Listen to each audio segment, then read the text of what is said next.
दोस्तों, एक जमाने की बात है। एक हिरन घने जंगल में इधर उधर भटक रहा था। उसकी आंखें पानी की तलाश में थीं और उसका गला सूखा हुआ था। पिछले कई घंटों से वो पानी ढूंढ रहा था, लेकिन कहीं भी एक बूंद तक नहीं मिला।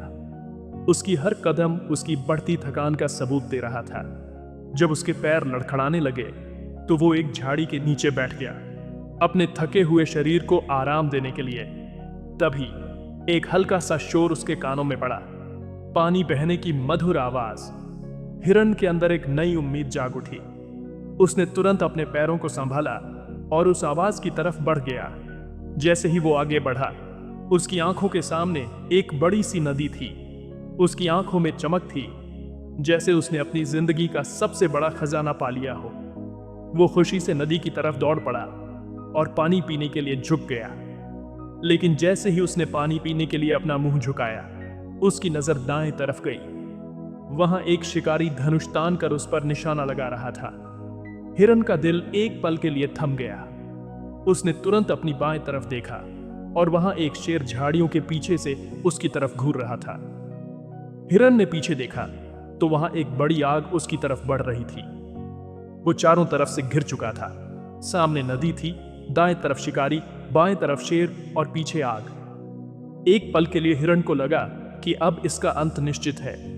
उसने सोचा, मैं कहां जाऊं? लेकिन फिर उसने अपने आप से कहा, मैं वैसे भी मरने वाला हूं, तो क्यों ना पहले अपनी प्यास बुझा लूं। और उसने शांति से पानी पीना जारी रखा।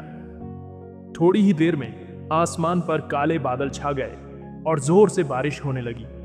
बारिश ने पीछे की आग बुझा दी।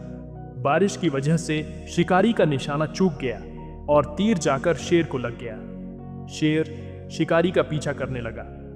हिरन ने अपना सिर उठाया और देखा कि अब न दाएं तरफ शिकारी था, न बाएं तरफ शेर, और पीछे की आग भी बुझ चुकी थी। यह कहानी हमें यह सिखाती है कि जब हमारी जिंदगी में मुसीबतें आती हैं तो वो अक्सर चारों तरफ से आती हैं, लेकिन ऐसे वक्त में हमें घबराना नहीं चाहिए।